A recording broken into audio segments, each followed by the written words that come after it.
Hello everyone, हमारे channel ज्ञान @प्रदीप में आप लोग सभी को मैं स्वागत करता हूं।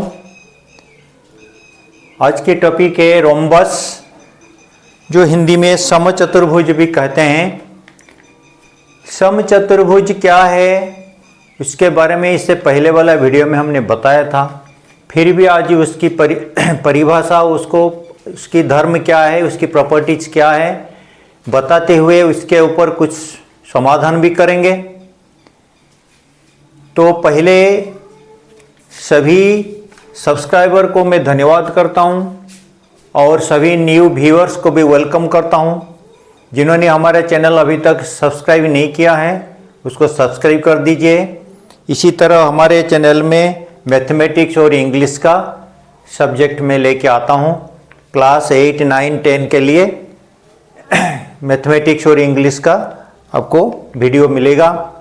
तो इसलिए आज हम रोम्बस पढ़ेंगे, जो क्लास 9 और 10 में बहुत अच्छा इंपॉर्टेंट चैप्टर है। रोम्बस किससे कहते हैं, उसकी प्रॉपर्टीज क्या है, उसका समाधान कैसे करेंगे, उसकी फार्मूला क्या है, बहुत कुछ पढ़ेंगे। और समय न बर्बाद करते हुए हम टॉपिक में चलते हैं। टॉपिक में क्या है हमारा रोम्बस क्या है। तो इसके रोम्बस है, इसकी डेफिनेशन क्या है। डेफिनेशन क्या है देखिए, ये रोम्बस है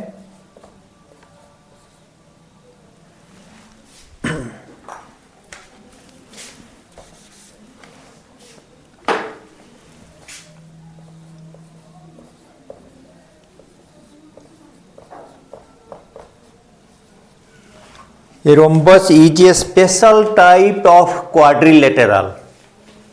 Special type of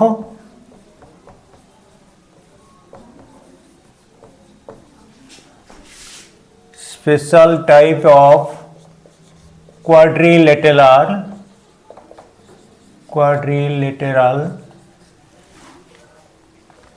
that appears as a parallelogram. That appears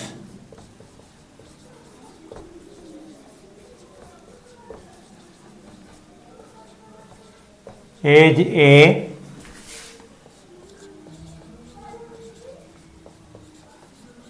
parallelogram. Hindi में क्या कहते हैं, इसको समचतुर्भुज कहते हैं। समचतुर्भुज एक ऐसा चतुर्भुज है, चार भुजाओं वाली आकृति है। चार भुजाओं वाली आकृति है जिससे चतुर्भुज कहते हैं। चार भुजाओं की एक आकृति है जिसको चतुर्भुज भी कहते हैं, और जिसमें समरूपी भुजाएं होती है। उसकी चार भुजाएं समान होती है। तो ऐसा चतुर्भुज को हम क्या कहते हैं, समचतुर्भुज या रोम्बस कहते हैं। समचतुर्भुज या रोम्बस कहते हैं। The shape of a rhombus is just like a diamond. The shape of a rhombus The shape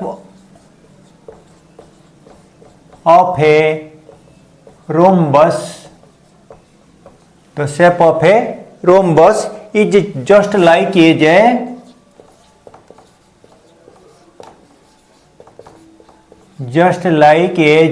diamond। ठीक है, ये डायमंड की आकृति में दिखाई देता है। इसकी आकृति डायमंड की टाइप पे होता है। और क्या क्या होता है मैं हिंदी में भी बताया। जो इंग्लिश भी लिखते हैं बच्चे, इंग्लिश में भी सीख लीजिए। जो हिंदी में इसको समचतुर्भुज कहते हैं। ये जिस चार भुजाओं वाली एक आकृति है। चार भुजाओं वाली एक आकृति जिससे चतुर्भुज भी कहते हैं, और जिसमें समरूपी भुजाएं होती है उसको रोम्बस कह लेते हैं। ठीक है, तो इसके बाद इसको हम पढ़ेंगे, इसकी प्रॉपर्टीज क्या होता है। इसकी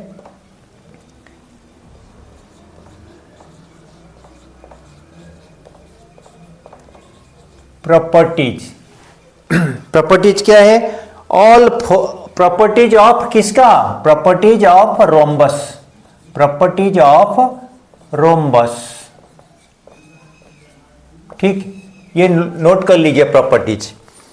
all four sides are equal in length, all four sides are equal, all four sides are equal in length, इसकी चारों भुजाओं की लंबाई, चारों भुजाओं की लंबाई समान होता है, बराबर होता है। दूसरी जो हिंदी में लिखना है बच्चा हिंदी में लिख लीजिए, इंग्लिश में लिखना है लिख लीजिए। All four sides are equal in length, rhombus की चारों भुजाएं की लंबाई समान होती है। Opposite sides are parallel, opposite sides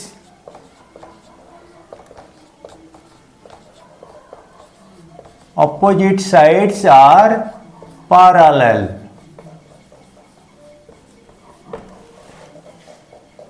opposite sides इसकी जो आमने सामने जो भी भुजाएं होती है, ये दोनों भुजाएं आमने सामने वाली भुजाएं जो है क्या होता है? समांतर रहती है, समांतर रहती है। ठीक है, इसकी समांतर सामने वाला बाहु के साथ एक दूसरे के साथ बाहु जो आमने सामने जो भुजाएं होती है वो समांतर होते हैं।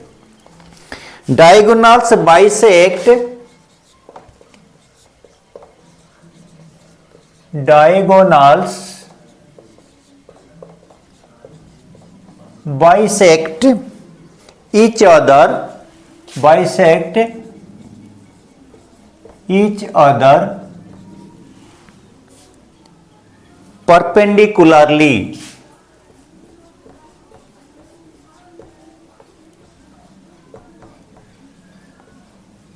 perpendicularly, it means each other in at right angles. Perpendicularly means at right angles,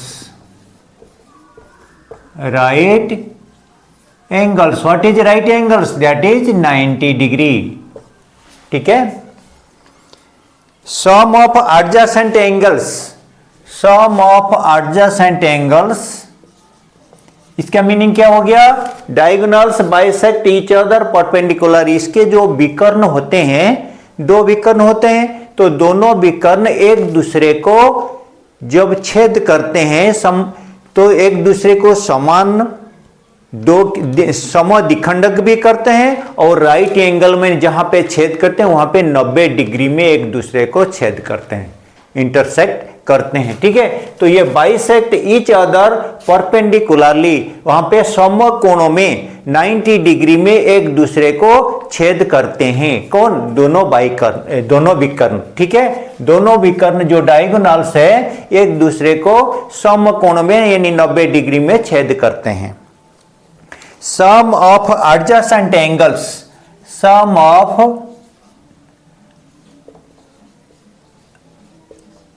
adjacent angles is equal to कितना? 180 degree. Sum of adjacent angles are कितना? Is equal to 180 degree. The sum of four angles, इसके चार angle होते हैं। Sum of four angles, sum of four angles is equal to 360 degree. ठीक है, चारों कोना 360 डिग्री होना चाहिए। दोनों सन्निहित कोने, सन्निहित कोण एडजेसेंट एंगल्स जो है, दोनों एडजेसेंट एंगल्स हमेशा 180 डिग्री होना चाहिए। ठीक है, आमने सामने भुजाएं समांतर होती है, चारों साइड सब बराबर होती है, दोनों विकर्ण एक दूसरे को 90 डिग्री में छेद करते हैं, दो सन्निहित कोणों का सम कितना होगा? 180 डिग्री होता है, और चारों कोणों को सम करने पर 360 डिग्री होता है। ये diagonals bisect the opposite angles. और एक पॉइंट है, diagonals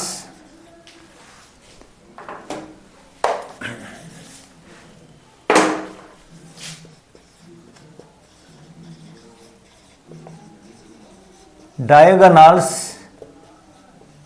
bisect opposite angles, opposite angles. इसका मीनिंग क्या है?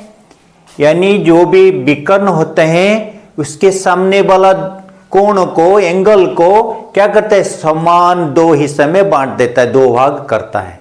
यानी विकर्ण को क्या होता है? कोई भी रोम्बस का विकर्ण दो सामने वाले कोण को बराबर दो हिस्से में भाग करता है। तो डायगोनल्स बाइसेक्ट ऑपोजिट एंगल्स, इसके सामने वाला एंगल को बाइसेक्ट करते हैं, यानी समान दो हिस्से में बांटता है, दो हिस्से में भाग हो जाता है। तो ये हो गया आपका क्या है? इसकी प्रॉपर्टीज है। प्रॉपर्टीज को याद रखना है। और कैसे है याद रहेगा? एक चित्र देख लीजिए यहां पे। मैं यहां पे एक छोटा सा चित्र बनाता हूं, आप इसको ध्यान दे दीजिए।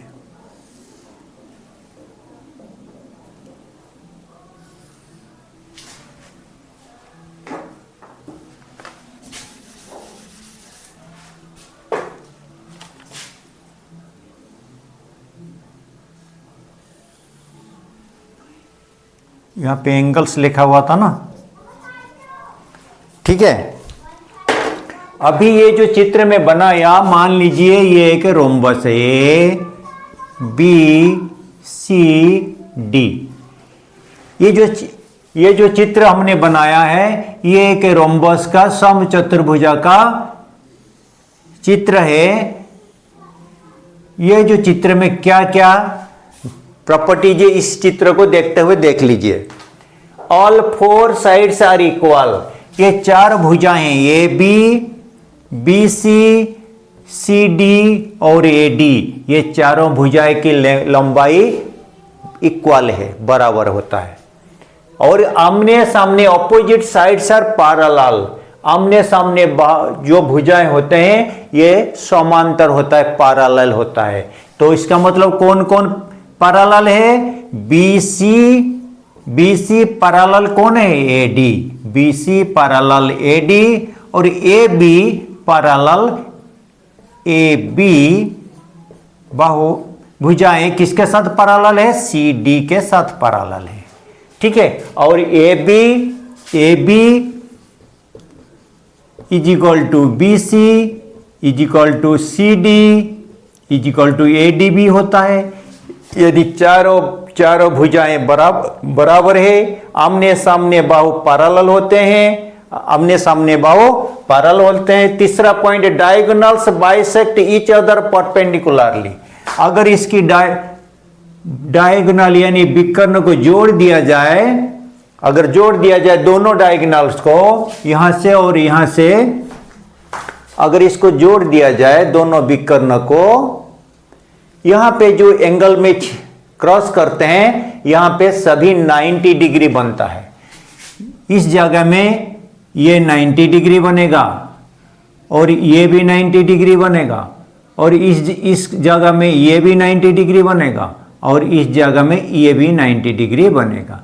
ये सभी 90 डिग्री में एक दूसरे को क्रॉस करते हैं। ये दोनों विकर्ण जहां पे क्रॉस करते हैं एक दूसरे को बाइसेक्ट होते हैं, यहां पे 90 डिग्री, चारों साइड में 90 डिग्री एंगल क्रिएट होता है, ठीक है।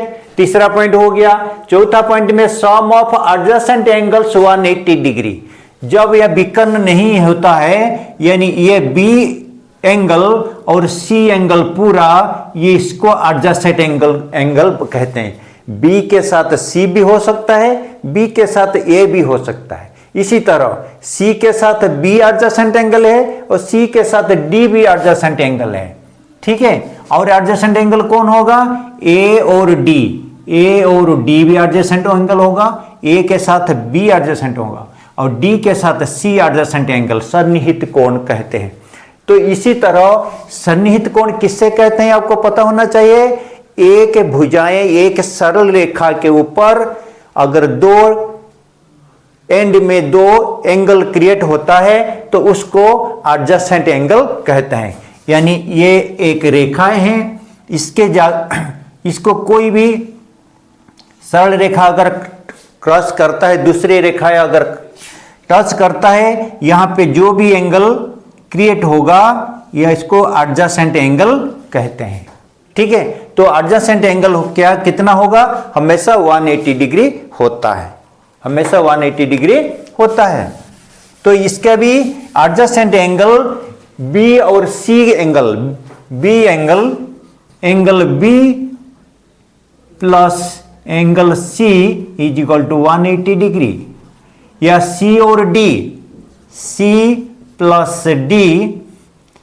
Plus D angle is equal to 180 degree. और कौन कौन होगा? बी के साथ ए भी होगा, बी एंगल के साथ ए एंगल को अगर जोड़ दिया जाए तो ये भी 180 डिग्री होगा, और ए के साथ डी एंगल अगर जोड़ दिया जाए, angle A plus angle D, ये भी 180 डिग्री होगा। किसी भी एक भुजा के ऊपर, एक सरल रेखा के ऊपर दोनों साइड में जो भी दोनों एंगल क्रिएट होता है वो दोनों एंगल को सम करने पर 180 डिग्री बनता है। किसमें?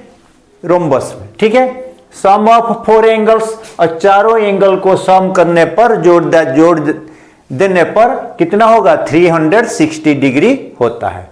Diagonals bisect opposite angles. और भी एक ध्यान रखना, ये जैसे बी एंगल, पूरा बी एंगल और ये डी एंगल, ये आमने सामने ऑपोजिट एंगल कहलाते हैं। बी का ऑपोजिट एंगल कौन है? डी, और सी का ऑपोजिट एंगल ए। तो ये जो बाई विकर्ण जब जोड़ दिया जाए, विकर्ण को अगर जोड़ दिया जाए बी और डी को, तो क्या होगा? ये बी का एंगल बराबर 2 हिस्से में हो जाएगा, 2 भाग हो जाएगा, और डी का एंगल भी बराबर 2 हिस्से में बढ़ जाता है। यानी एंगल को विकर्ण क्या करता है? बराबर 2 हिस्से में बांट देता है, समद्विखंडक इसको कहते हैं। ठीक है, तो उसके एंगल को बराबर खंडित करता है।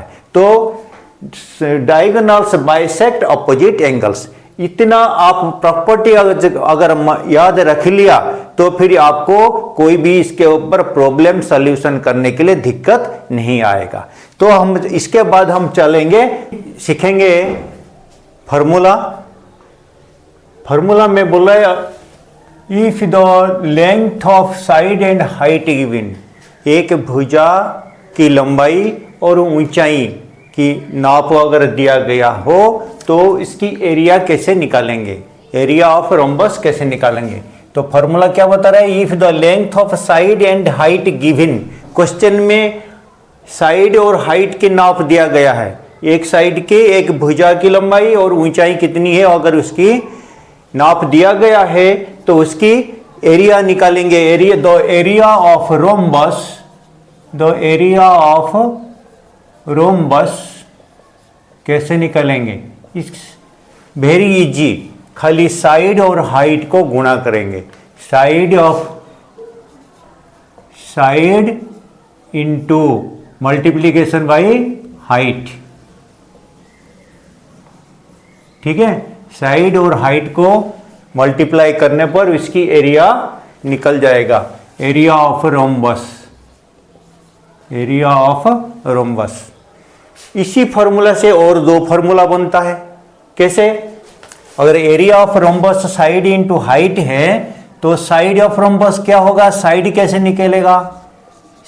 साइड ऑफ रोम्बस कैसे निकलेगा? एरिया से एरिया डिवाइडेड बाई हाइट हो जाएगा। तो यहां लिखोगे एरिया ऑफ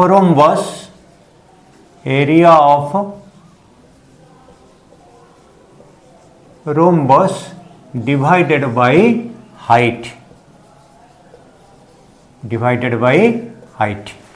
ठीक है, ये हो गया दूसरा फॉर्मूला। तीसरा फॉर्मूला क्या बता रहे हैं? इसी फॉर्मूला से तीसरा फॉर्मूला निकलेगा, हाइट ऑफ रोम्बस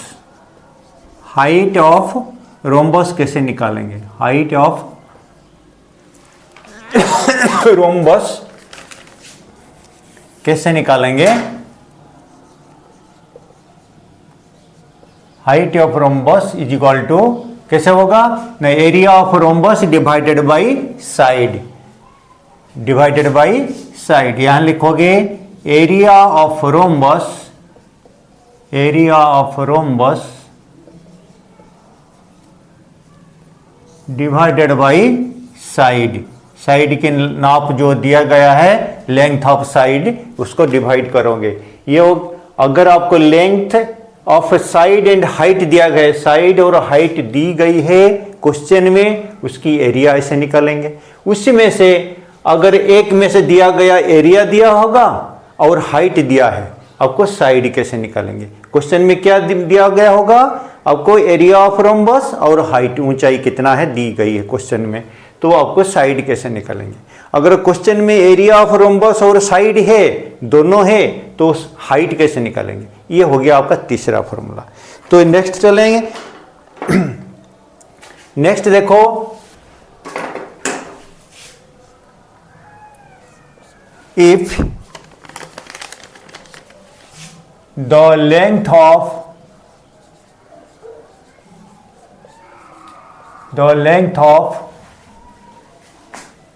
diagonals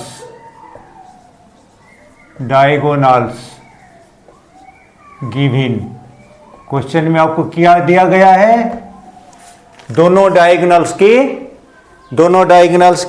लंबाई आपको दी गई है। तो आप कैसे निकालोगे लेंथ ऑफ डायगोनल्स। यहां पे एक छोटा सा चित्र बनाता हूं।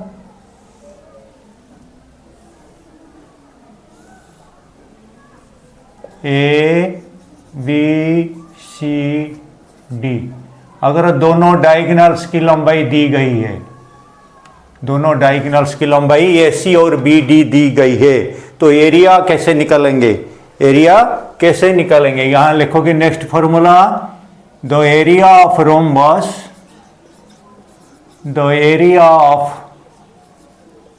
रोम्बस क्या होगा। यहां पे साइड और हाइट नहीं है, यहां पे दोनों डायगोनल्स की लंबाई दी गई है। तो कौन कौन दी गई है, ए सी और बी डी अगर क्वेश्चन में दिया गया है, तो एरिया कैसे निकालेंगे। इसकी कुछ सादा ये फॉर्मूला याद रख लो। ये जो दोनों डायगोनल्स को D1 या D2 रोम्बस में इसका नाम दिया जाता है, D1 और D2 नाम दिया जाता है, हमेशा ध्यान रखना। D1 मतलब डायगोनल 1, D2 मतलब हो गया डायगोनल 2। कोई भी विकर्ण को कोई भी आप नाम दे सकते, किसी को 1 2 आप दे सकते हैं। तो इसकी रोम्बस की एरिया निकालने के लिए अगर दोनों डायगोनल्स की लंबाई दी गई है, इसकी एरिया निकालने के लिए उसकी फॉर्मूला है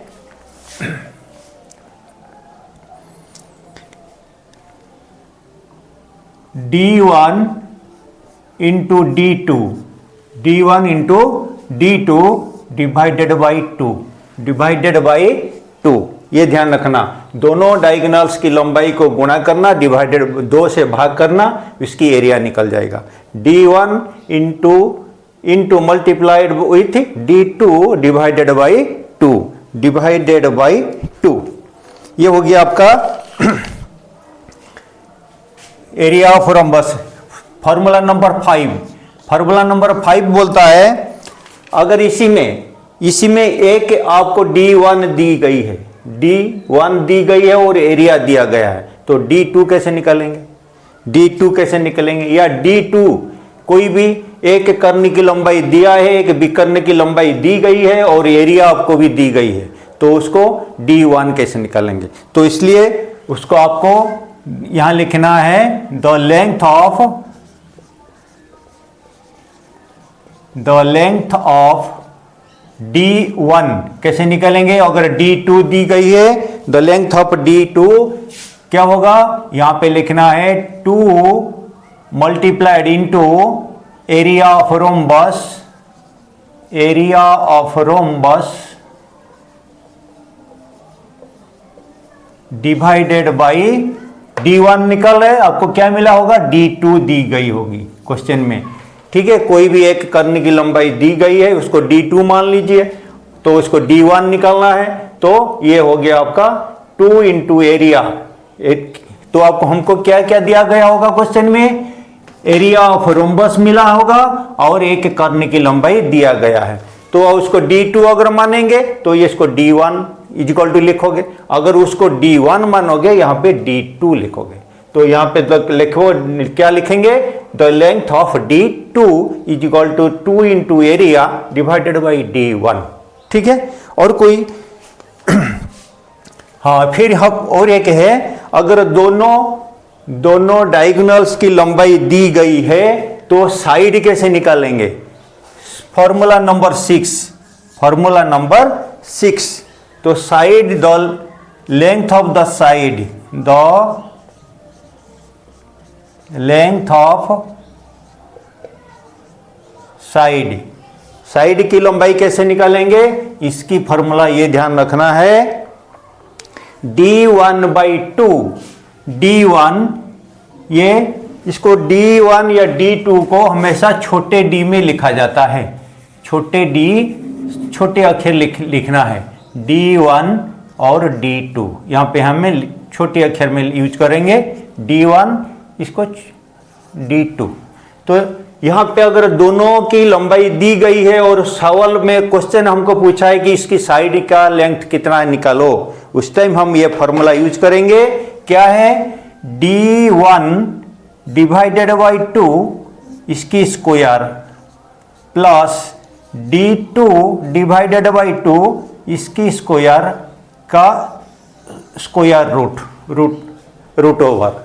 ठीक है, तो ये फॉर्मूला ध्यान रखना, अगर आपको दोनों विकर्ण की लंबाई दी गई है और साइड पूछा है कि इसकी भुजा की लंबाई कितना है, ये फॉर्मूला यूज करना, D1/2 का स्क्वायर प्लस D2/2 का स्क्वायर रूट निकाल देना। तो ये हमारा इतनी फॉर्मूला है, ये जो 6 फॉर्मूला आप याद कर लोगे, फिर हम आपको प्रॉब्लम सॉल्यूशन में कोई दिक्कत नहीं आएगा। ठीक है, तो हम चलेंगे सॉल्यूशन की तरफ। पहला क्वेश्चन नंबर 1, क्वेश्चन नंबर 1 कहता है,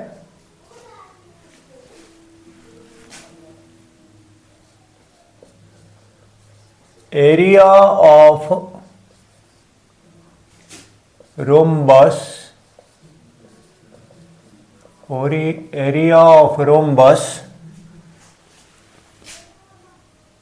288 square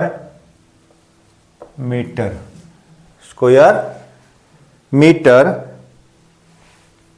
and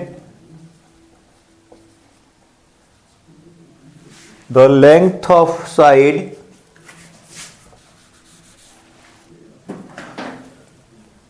and the length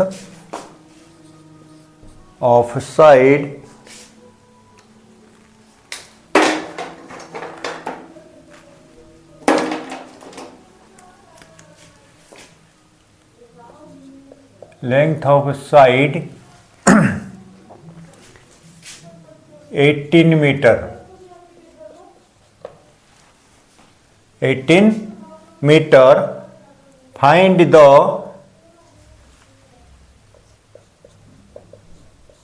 find the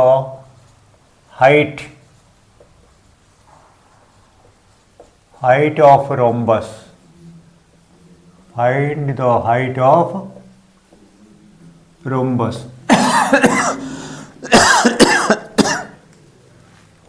तो क्या करेंगे, यहां पे एरिया दी गई है और क्या दी गई है, साइड भी दी गई है। तो हम रोम्बस की हाइट कैसे निकालेंगे, आपको फॉर्मूला में बताया था, जहां पे एरिया है और क्या है, यहां पे हाइट है, and the length of side है। क्या क्या दिया गया है, एरिया और साइड दी गई है, क्या निकालना है, हाइट निकालना है। क्या करेंगे, सिंपल सा खाली फॉर्मूला डाल दीजिए, तो सॉल्यूशन करेंगे। इसकी सॉल्यूशन में क्या लिखेंगे, पहले लिखना है आपको, एरिया ऑफ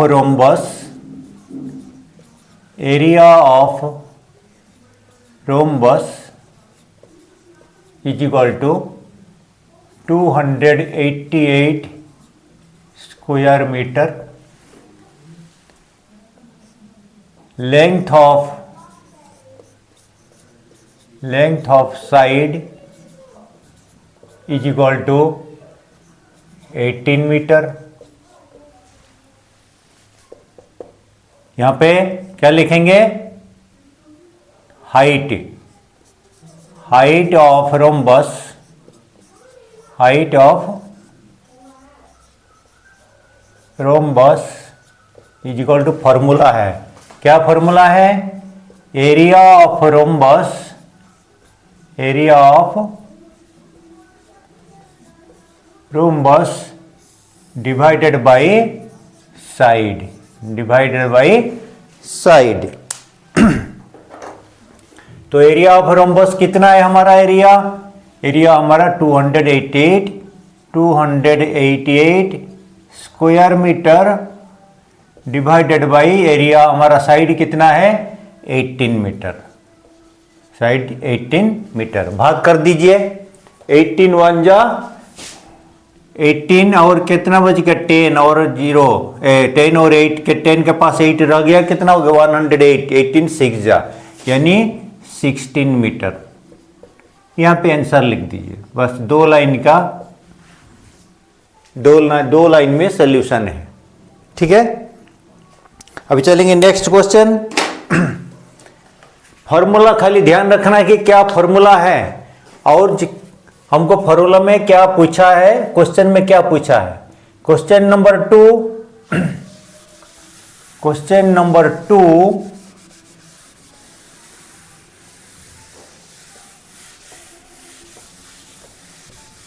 चैनल को अभी तक जिसने सब्सक्राइब नहीं किया है सब्सक्राइब कर दीजिए, नोटिफिकेशन ऑल नोटिफिकेशन में टच कर दीजिए, जिससे कि मेरा नेक्स्ट वीडियो जैसे डालूंगा आपके पास तुरंत नोटिफिकेशन पहुंच जाएगा। ठीक है, तो क्वेश्चन नंबर 2, क्वेश्चन 2 कहता है area of rhombus, area of rhombus 16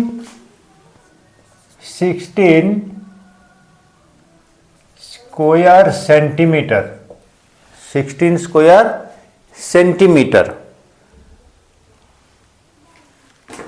the length of and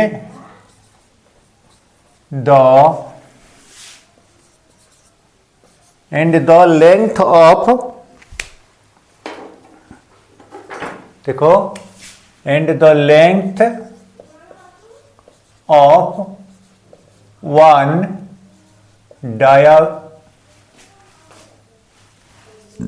diagonals, the length of one diagonal is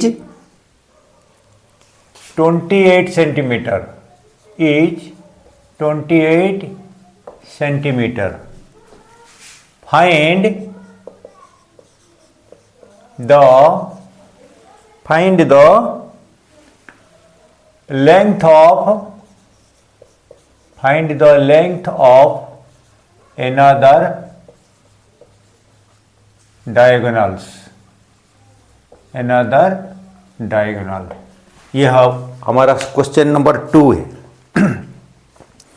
question number 2 क्या कहता है? एरिया हमको दी गई है, एक डायगोनल दी गई है, तो हम क्या करेंगे? सॉल्यूशन में चलेंगे।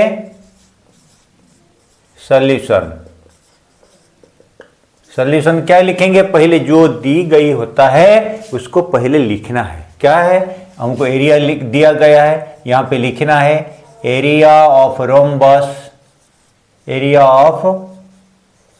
रोम्बस इज इक्वल टू कितना है? 16 स्क्वायर सेंटीमीटर। फिर नीचे लिख देना है length of diagonal, length of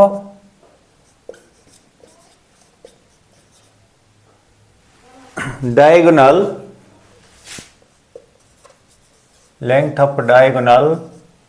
इसको D1 मान लीजिए या D2 जो भी है, डायगोनल D1 मान लीजिए, D1 इज इक्वल टू कितना है 28 सेंटीमीटर। हमको क्या निकालना है, D2 निकालना है, D2 निकालना है। तो D2 निकालेंगे, क्या करेंगे, जहां पे एरिया दिया गया है एक डायगोनल दिया गया है, तो यहां पे D2 कैसे निकालेंगे, आपको फॉर्मूला बताया था। जैसे हमको पता है कि जहां पे दो डायगोनल होता है वहां पे एरिया निकालने के लिए 2 इंटू दोनों डायगोनल्स का लंबाई करते हैं, ने दोनों डायगोनल्स की लंबाई डिवाइडेड बाई 2 करते हैं। यहां पे क्या है, हमारा D1 है, D1 है और एक एरिया दिया गया है। तो हम क्या करेंगे, यहां लिखेंगे लेंथ ऑफ डायगोनल D2 का लेंथ कैसे निकलेगा। हम बताया था जहां पे एक डायगोनल दिया गया है और एक एरिया भी दिया गया है, उस टाइम क्या होगा, फॉर्मूला क्या है, उस टाइम फॉर्मूला है 2 into area of rhombus, 2 into area of rhombus divided by D1 जो विकर्ण का दैर्घ्य दिया गया है उसकी दैर्घ्य भाग से भाग करने से दूसरी विकर्ण का दैर्घ्य निकल जाएगा। तो इसको सॉल्व कीजिए। यहाँ पे 2 into area of rhombus 16 square metre है, 16 स्क्वायर सेंटीमीटर है, डिवाइडेड बाई कितना 28 सेंटीमीटर है। 2 इंटू 16 कितना हो गया 32। 2 यहां पे एरिया ऑफ रोम्बस 16 नहीं है, 196 स्क्वायर सेंटीमीटर है। Area of rhombus 196 square metre है। यहां पे बीच में 9 छूट गया है, 196 square centimetre divided by 28 centimetre. ठीक है, तो कितना हो गया, भाग कर लीजिए। पहले 2 को 28 से भाग कर लीजिए, 2 1 जा, यहाँ पे हो गया 14, तो कितना हो गया 196 डिवाइडेड बाई 14। 14 में से भाग कर लीजिए, 14 1 जा 14, 5 और 6 हो गया 56, 14 4 जा 56 यानी 14 सेंटीमीटर। तो length of diagonal 2 by another diagonal 14 centimetre, यहाँ पे आंसर आपका निकल गया। ठीक है, फॉर्मूला याद रखना। इसके आगे हम इससे डिफिकल्ट प्रॉब्लम्स जो आएगा उसको हम सॉल्व करेंगे धीरे धीरे। ये आपको फॉर्मूला के ऊपर आधारित 2 आसान सवाल का समाधान कैसे करना है आज मैं बता दिया है। ठीक है, नेक्स्ट वीडियो में इसके आगे मोर प्रॉब्लम्स जो भी हो प्रॉब्लम्स है उसको लेके आएंगे, सिर्फ रोम्बस का प्रॉब्लम सॉल्व करेंगे। नेक्स्ट वीडियो में फिर आगे दूसरा टॉपिक के ऊपर चलेंगे। तो इसके अनदर वीडियो हमारा रहेगा रोम्बस के ऊपर आधारित सॉल्यूशन करेंगे। ठीक है, ये हमारा 2 आसान सवाल का सॉल्यूशन कैसे करना है आपको बता दिया है। अभी तक जो चैनल को सब्सक्राइब नहीं किया, लाइक नहीं किया, लाइक और सब्सक्राइब कर देना प्लीज। तो आज के लिए इतना, थैंक यू, जय हिंद।